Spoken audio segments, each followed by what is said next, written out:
Olá, alunos e alunas da Rede Municipal de Taubaté.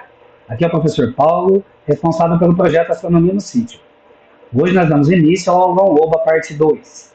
Bom, nesta aula, nós vamos estudar as leis de Kepler, que são leis muito importantes para a gente compreender o movimento dos planetas ao redor das estrelas, e também vamos falar um pouquinho sobre brilho e luminosidade de estrelas, aprender a diferenciar esses termos e o que eles significam. Bom, essa aula é um pouco mais complexa, porque envolve o que a gente chama de astrofísica, né? Então, vai envolver um pouquinho da física e da matemática com a astronomia. Mas eu acho super interessante, eu espero que vocês aproveitem. Então, vejam, revejam quantas vezes for necessário, principalmente os exercícios que são cobrados na prova. Então, vamos lá? Vamos começar. Então, sempre prestando a nossa homenagem ao professor idealizador do projeto Astronomia no Sítio, professor Felipe Matídios. Então, começando com as leis de Kepler. A ideia aqui não é contar muito a história de Kepler, mas ele tem uma história muito interessante, uma contribuição gigantesca na ciência. Mas, resumindo, essas leis foram formuladas lá no século XVII, né, por esse físico e astrônomo Johannes Kepler. Ele enunciou essas leis que regem o movimento planetário, né, o movimento dos planetas ao redor do Sol. E ele utilizou-se das anotações feitas por um astrônomo famoso chamado Tycho Brahe, né? Então, Kepler formulou essas três leis que ficou conhecida como lei de Kepler. Bom, a primeira lei, estou acompanhando aqui primeiro à esquerda, a primeira lei traz o seguinte enunciado. Os planetas descrevem órbitas elípticas em torno do Sol, que ocupa um dos focos dessa elipse. Então, nós temos aqui uma demonstração da órbita da Terra ao redor do Sol, mostrando que não é uma órbita circular, é uma órbita elíptica, que traz como consequência, né, um momento de maior aproximação com o Sol e de um momento de maior afastamento do Sol. Essa maior aproximação, ela tem um nome, ela é chamada de periélio. Então, quando a Terra está no periélio, ela está no ponto mais próximo do Sol. Quando a Terra está mais afastada, nesse ponto 2 aqui no caso, né, seria o afélio, que é o maior afastamento da Terra em relação ao Sol. Lembrando que essa diferença entre afélio e periélio é muito pequena. Nós dizemos que o Sol está a uma distância de 150 milhões de quilômetros da Terra. É claro que esse número é uma média, porque na maior aproximação ele está a cerca de 148 milhões de quilômetros e no maior afastamento 152 milhões de quilômetros, mas isso não interfere muito nem na temperatura, né, nem no diâmetro do Sol, né, do observador aqui da Terra. Então, assim, é mais uma curiosidade mesmo. E perceba que esse movimento, então, na verdade, é uma elipse, não é um círculo, onde essa elipse tem dois focos e o Sol está em um desses focos. Bom, então, essa lei é basicamente isso. A segunda lei traz o seguinte enunciado. Os segmentos que unem o Sol a uma estrela descreve áreas iguais em intervalo de tempos iguais. Então, se eu pegar dois pontos da órbita aqui, próxima ao periélio, né? Se eu pegar dois pontos da órbita e traçar um segmento de reta entre o Sol e o planeta Terra, eu vou ter uma área 1. Se eu pegar o outro lado agora, no afélio, dois pontos também, e traçar uma reta aqui e formar essa área 2, essa área 1 e essa área 2 são a mesma. Mas não só isso. O planeta vai demorar o mesmo tempo para percorrer essa área 1 e para percorrer essa área 2. Aí talvez você fique perguntando, mas peraí, parece que o segmento que a Terra percorre aqui é maior que o segmento que a Terra percorre aqui, o segmento de círculo, né? Que a Terra percorre aqui do outro lado. Mas percebam que quando a Terra está mais próxima do Sol, ela, por uma interferência gravitacional, ela aumenta a sua velocidade de translação. Então é como se do ponto 1 aqui onde eu estou mostrando até o ponto 2, a Terra estivesse acelerando. Então, ela, devido à interação gravitacional, ela é acelerada na sua translação. Por isso, ela faz, na hora para percorrer esse segmento da área 1, é o mesmo tempo que ela demora para percorrer o segmento da área 2. Porque aqui a Terra está desacelerando, ou seja, ela está diminuindo a sua velocidade de translação. Então, ela percorre esse espaço aqui numa velocidade menor. Então, se você comparar os tempos, são os mesmos, que ela demora para cumprir esse segmento, para percorrer esse segmento, quanto para percorrer o segmento aqui na área 2. Então, resumidamente, o planeta, ele descreve, né, ou melhor, ele percorre áreas iguais, no caso aqui da área 1 e área 2, em intervalo de tempos iguais. Isso vai ser muito importante, nós vamos ver aí na análise das questões de anos anteriores. E por último, a terceira lei. Bom, a terceira lei é um pouco mais complexa e, para ser bem sincero, eu não vi ser cobrado até hoje a terceira lei, apesar de ser apresentada na prova. Mas, de qualquer forma, vamos tentar entendê-la. Então, a terceira lei traz o seguinte enunciado. O próprio enunciado em si já é um pouco mais complexo. O quociente, ou seja, a divisão entre o quadrado do período e o cubo da distância de um planeta ao Sol é igual a uma constante chamada K, que é igual para qualquer planeta. Vamos compreender um pouquinho melhor? Primeiro, o que é o período? O período é o tempo que o planeta demora para fazer uma volta completa ao redor do Sol, na sua órbita, né? E o que seria então esse raio, né? O raio, se você pegar aqui essa elipse, né, e medir aqui o raio dela, ou seja, do centro da elipse até a sua borda, que nós chamamos de raio, lembra que o dobro do raio aqui seria todo o diâmetro, né, dessa órbita, mas eu só quero o raio, então seria a metade. Então, esse seria o raio, né, a distância entre o centro da elipse e a borda aqui da órbita do planeta. Se você dividir o quadrado do período, ou seja, o quadrado do tempo que ele demora para dar uma volta ao redor do Sol, pelo cubo do raio, você vai encontrar uma constante chamada constante K, que é igual para qualquer planeta. Então, se eu pegar qualquer planeta, dividir o quadrado do período pelo cubo do raio, vai dar sempre o mesmo valor, que é o valor K. Bom, eu espero que vocês tenham compreendido, mas, para ser bem sincero, como eu disse, é pouco explorado na prova a descrição da terceira lei de Kepler. Mas é importante que vocês estejam atentos aí. O quadrado do período dividido pelo cubo do raio é uma constante K que é igual para qualquer planeta. Tudo bem? Vamos analisar como isso é cobrado. Então tá lá, questão de 2023, questão 4. As leis de Kepler descrevem o movimento dos planetas, luas, cometas e satélites artificiais em torno dos astros nos quais orbitam. Então, os cometas em torno do Sol, os satélites artificiais em torno da Terra, então, ou em torno de outros astros, né, que nós visitamos aí com sondas espaciais. Então veja como essa lei é importante. Ela vale para o Sol e seus planetas, para os planetas e seus satélites naturais, ou para planetas e satélites artificiais, para outros planetas, né, e satélites artificiais. Então tá aí a primeira lei. Os planetas, inclusive planetas anões, giram em torno do Sol em órbitas elípticas, estando o Sol em um dos focos da elipse. Segunda lei, que é a lei das áreas. Em intervalo de tempos iguais, e ele dá o exemplo aqui, né? O ΔT12 é igual ao ΔT34, ou seja, o tempo que ele demora para cumprir esse segmento aqui é o mesmo tempo que ele demora para cumprir esse segmento, né, de P3 a P4. E os planetas varrem áreas iguais, então quer dizer que essa área 1 entre P1 e P2 é igual à área 2 entre P3 e P4. Então tá aí as informações sobre as leis. E aí vem a questão. Você vê que ele nem colocou a terceira lei ali como enunciado. Isso é para você colocar verdadeiro ou falso aí nas alternativas. Vamos ver? Primeira, a velocidade dos planetas em torno do Sol entre os pontos 1 e 2 é maior do que entre os pontos 3 e 4 da sua órbita. Veja a figura. Vamos voltar na figura. Então ele está falando que a velocidade do movimento do planeta em torno do Sol ela é maior entre P1 e P2 se comparada a P3 e P4. Lembra que eu comentei isso lá? Quando ele está aqui no seu periélio, a Terra tem uma aceleração da sua translação. Ou seja, a velocidade que ela está percorrendo essa área é maior do que a velocidade que ela está percorrendo essa área, ou esse segmento aqui. Então a resposta está correta. Perfeito.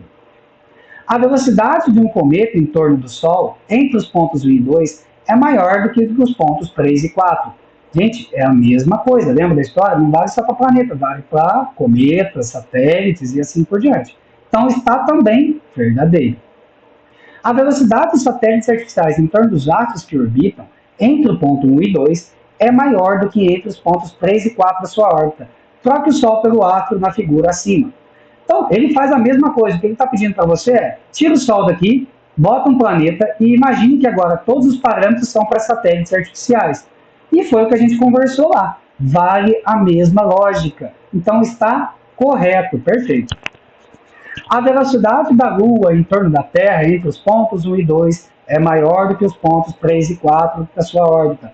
Troque o Sol pela Terra. Aí a gente, em vez de pôr o Sol, coloca a Terra e os parâmetros valem agora para a Lua. E é a mesma coisa. Então veja como essa lei é importante, né? Então está verdadeira. A segunda lei de Kepler, ou lei das áreas, só vale para o sistema solar. Será que não vale para nenhum sistema estelar? Não, a gente pode extrapolar. Isso vale para qualquer sistema estelar em qualquer lugar do universo. Então, essa questão está falsa, porque não vale só para o sistema solar, vale para qualquer sistema estelar. Perfeito? Só para dar uma observação, não vale para o movimento das estrelas em torno da galáxia. Então, o movimento das estrelas em torno da galáxia é um pouco diferente, porque sofre a influência do que a gente chama de matéria escura. Então, aí vai diferenciar um pouco, e quem deduziu esse movimento das estrelas em torno da galáxia é o Hubble, que aí vem a lei de Hubble, né, que não é cobrado na prova da UBA, tá bom? Vamos lá, continuando. Você tem que anotar a sequência agora. V, V, V, V, F. Vamos escolher a sequência correta lá. V, V, V, V, F seria a letra E, como está aqui, né? Então vamos anotar ali, perfeito, letra E. Ganhou mais uma questão da prova. Parece difícil, pessoal, mas não é. Né? É questão de compreensão dos conceitos e das leis e a aplicação delas. Questão 7 de 2023. A primeira das 3 leis de Kepler, também chamada lei das órbitas, descreve o movimento dos planetas, luas, cometas, né, em torno dos astros nos quais orbitam. Atenção, a figura não representa a órbita de nenhum planeta, pois está extremamente achatada.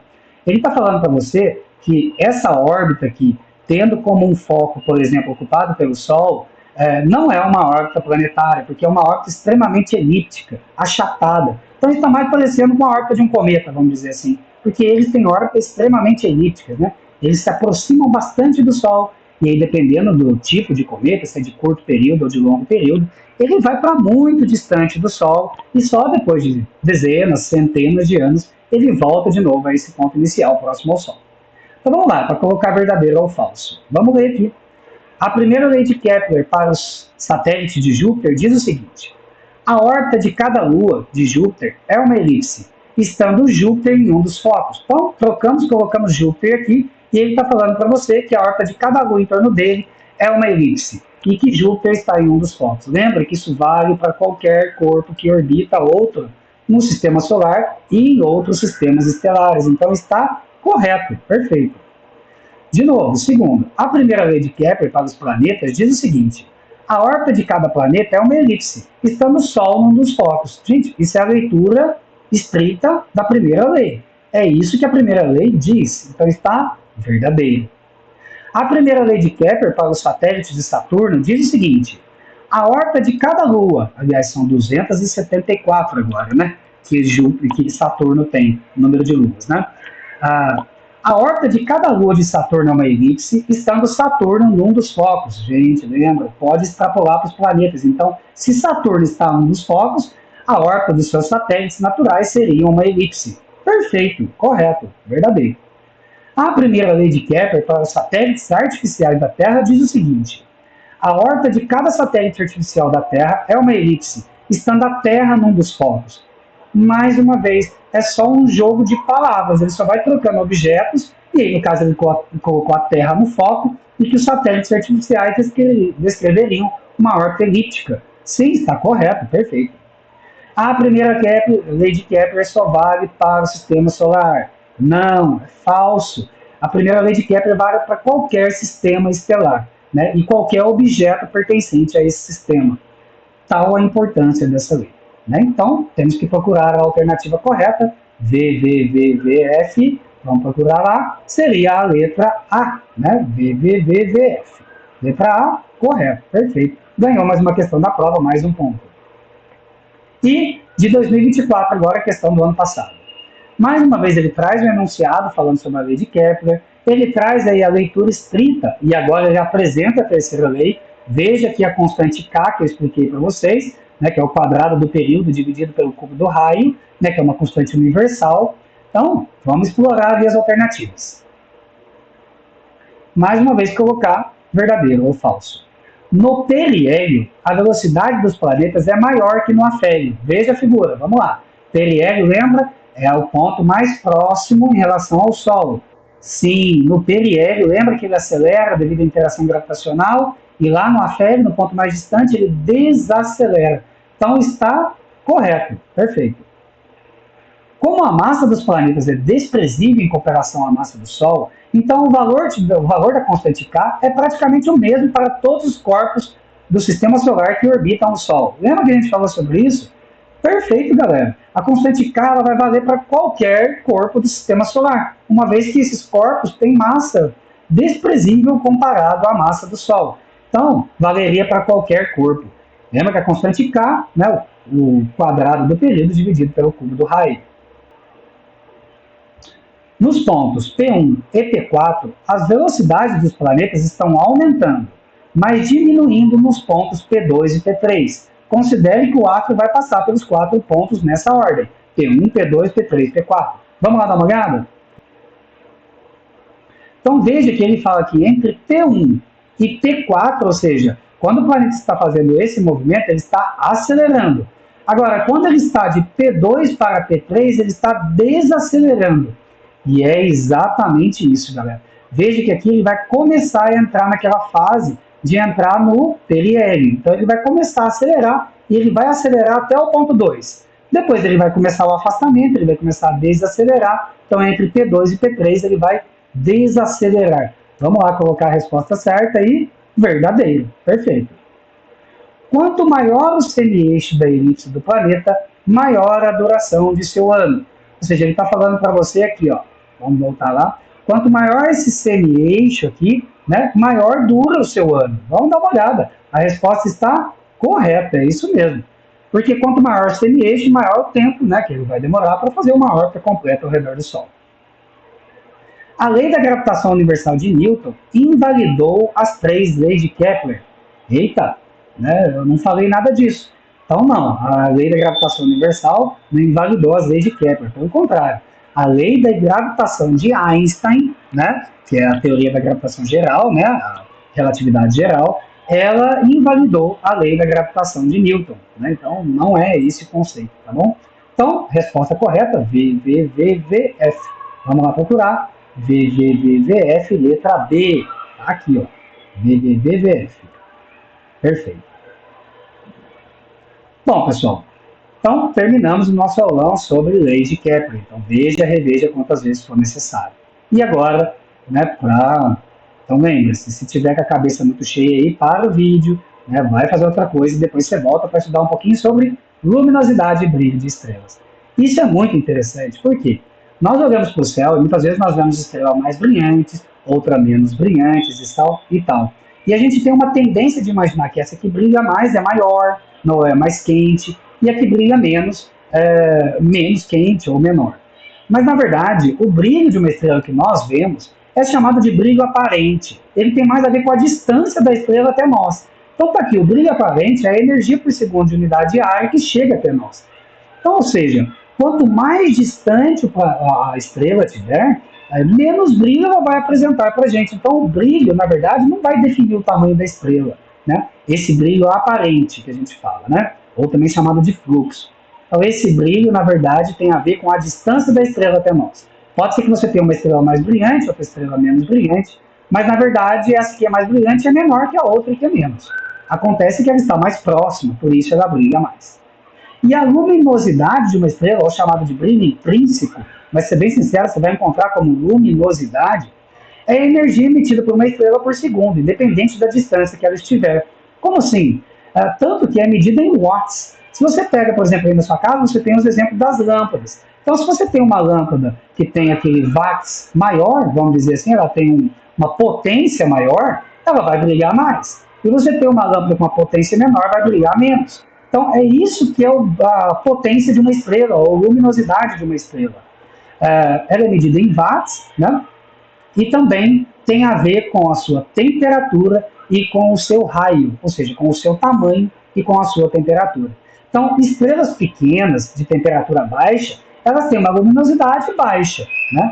Quando ela vai aumentando de raio, ou seja, de tamanho, e aumentando a sua temperatura, ela vai aumentando sua luminosidade, ou a sua potência. Vou dar até um outro exemplo aqui utilizando as lâmpadas. Se você pegar duas lâmpadas de mesma potência, 60 watts, e colocar uma mais longe e uma mais próxima, elas têm a mesma potência, mas a que está mais próxima vai brilhar mais. Então, esse é o brilho aparente, que a gente chama de fluxo, ou brilho aparente, aquilo que, por uma estar mais distante, parece brilhar menos. Mas elas têm a mesma potência, ou seja, elas teriam a mesma quantidade de energia emitida por segundo.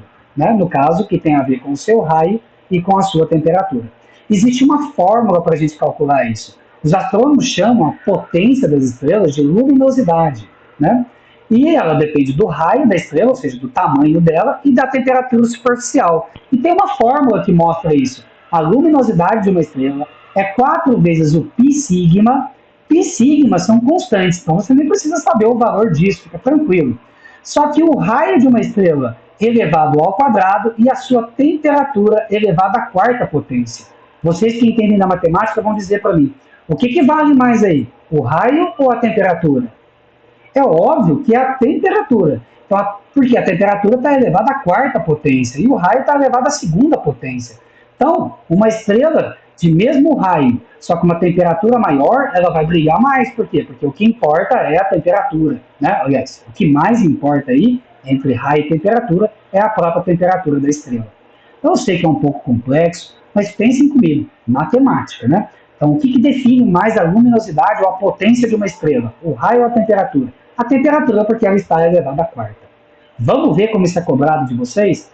Então, resuminho, só para a gente finalizar. Brilho aparente é aquilo que a gente vê, o observador, tem a toa que é chamado de aparente, depende da distância da estrela até nós, e o brilho intrínseco é a potência da estrela, ou a luminosidade da estrela, que depende do seu raio e da sua temperatura. Vamos ver como isso é cobrado. Tá lá, questão de 2022, questão 2. O brilho de uma estrela depende da distância dela até nós, tal quanto uma lâmpada, por exemplo, de 60 watts, que, quando próxima de nós, brilha mais do que quando longe, apesar de ter a mesma potência. Porém, a potência da lâmpada de 60 watts não se altera. Ela só está mais próxima ou não de nós. Na constelação de Órion, que todo mundo conhece aí as Três Marias, né? Temos as estrelas Três Marias, que na verdade são Alnitak, Alnilam e Mintaka. São 3 estrelas aqui, né, que tem esses nomes aí, que vêm de origem árabe, né? Aliás, os árabes, mesopotâmicos e tal, eram especialistas em reconhecimento do céu, então nomearam muitas estrelas que nós herdamos aí, né, dessa época. Porém, Mintaka, que é a última estrela aqui, brilha menos que a Alnitak, embora sua potência, ou luminosidade, seja quase o dobro de Alnitak. Então, olha um exemplo bacana aí, ó. Então, na verdade, Mintaka brilha menos que a Alnitak, mas é bem maior, né? Porque tem uma luminosidade maior. Qual que é a diferença? Provavelmente porque Mintaka está mais próximo de nós. Então vamos procurar essa alternativa aí. Mintaka brilha menos do que a Alnitak, embora seja mais luminosa, porque está mais distante do que a Alnitak. Legal. Mintaka brilha menos porque há muitos gases entre ela e a Terra? Nada a ver. Mintaka brilha menos porque devido à presença de nuvens interestelares? Não, nada a ver. Aliás, é interessante essa observação, porque Betelgeuse, que é essa estrela aqui da constelação de Órion, teve uma alteração de brilho e foi por causa de nuvens interestelares. Então, por isso, talvez eles colocaram isso na prova. Mintaka brilha menos porque sua atmosfera absorve parte de sua luz. Não. Mintaka brilha menos porque está dentro da grande nuvem de Órion. Não, também. Então, veja que por eliminação, a única e mais óbvia é ela brilha menos porque ela está mais distante. Então, seria a letra A. Perfeito? Vamos para outra questão. Questão 1 de 2023. Aliás, essas questões vêm sempre no início da prova só para te assustar, mas veja que não é nada difícil. Sabemos que a luminosidade da estrela, equivalente à potência, é dada por aquela fórmula. Luminosidade é igual a 4 π sigma R ao quadrado vezes T à quarta. Lembrando que nessa relação a temperatura tem maior influência. E ele explica exatamente isso aqui embaixo para vocês e assinala a única alternativa correta. Para que duas estrelas tenham a mesma luminosidade, ou seja, para que duas estrelas tenham a mesma potência, o que elas precisam ter? Elas precisam ter o mesmo produto R quadrado T à quarta. Ou seja, elas precisam ter o mesmo raio e a mesma temperatura. Assim, elas vão ter a mesma potência ou a mesma luminosidade. Aonde que está falando isso nas alternativas, né? A letra A. Elas precisam ter o mesmo produto R quadrado T à quarta. Ah, professor, eu estou vendo aqui que tem uma alternativa que está falando o mesmo produto RT. Tá, é o mesmo produto RT, mas lembre-se que o raio tem que estar elevado ao quadrado e o T tem que estar elevado à quarta, então não poderia ser essa alternativa. Tudo bem? Vamos para a próxima? Questão de 2023, questão 2. Você já deve ter observado que as estrelas têm diferentes brilhos, mas também já observou que a lâmpada, que está perto da sua casa brilha mais do que a outra, igual, de mesma potência, por exemplo, 100 watts, que está a 10 quarteirões longe de você. É aquela ideia do poste, né? O poste que está mais perto de você brilha mais que o poste que está mais distante, apesar das luzes ter a mesma potência, né? O brilho depende da distância da fonte da luz até o observador, que é aquela coisa aparente, né? E aí ele traz de novo a fórmula da luminosidade, que a luminosidade é igual a 4π sigma R ao quadrado P a quarta. Vamos ver as alternativas. Betelgeuse, da constelação de Órion, e Aknar, né, da constelação do Eridano, tem exatamente o mesmo brilho. Olha que interessante. Lembra que o brilho é aparente, tem a ver com a distância. Suponha que elas também tenham a mesma luminosidade, ou seja, têm o mesmo raio e a mesma temperatura, né? Que é isso que define a luminosidade. Se elas têm o mesmo brilho e luminosidade, o que a gente pode afirmar? Que elas têm a mesma temperatura superficial? Não, não é só isso, né? Elas têm o mesmo raio, a mesma distância. Elas têm o mesmo raio e distância à Terra? Estou faltando aí um pedaço. Elas estão à mesma distância da Terra? Interessante. Elas têm a mesma temperatura superficial e distância à Terra? Ou não é possível afirmar nada sobre as distâncias? Nesse caso, pessoal, ela está à mesma distância da Terra, né, que seria a letra C. Lembra que ela tem o mesmo brilho. Então, teoricamente, elas estão próximas umas às outras e a distância igual, a distância das duas da Terra é igual. Então, por isso, a letra C é a resposta correta. Tudo bem? E a última questão aqui no nosso aulão de hoje, de 2024, então do ano passado, de novo, para ver no enunciado, né? Explicando o que é cada coisa do enunciado e vem. Note que 4πr é a área superficial da estrela. Então, se duas estrelas têm a mesma temperatura superficial e a de maior, qual que será a de maior luminosidade? Então, peraí, se ela tem a mesma temperatura superficial, o que vai definir a luminosidade maior? O raio, então, né? Então, se ela for maior, mas tiver a mesma temperatura, ela vai brilhar mais. Onde está escrito isso aí? Na letra B, a maior delas. Tudo bem? Bom, mais uma vez, né, constatar que esses são assuntos espinhosos que envolvem matemática, física, que é o que nós chamamos de astrofísica, né, que é uma das áreas da astronomia, mas que são extremamente importantes, né, para o estudo dos astros. Então, espero que vocês vejam, revejam, refaçam os exercícios e mandem muito bem na prova. Então, juntando o aulão OBA 1 com o aulão OBA 2, você já tem metade da prova, pessoal. Então, se dediquem aí para conquistar excelentes resultados, viu? E até o aulão 3. Um abraço!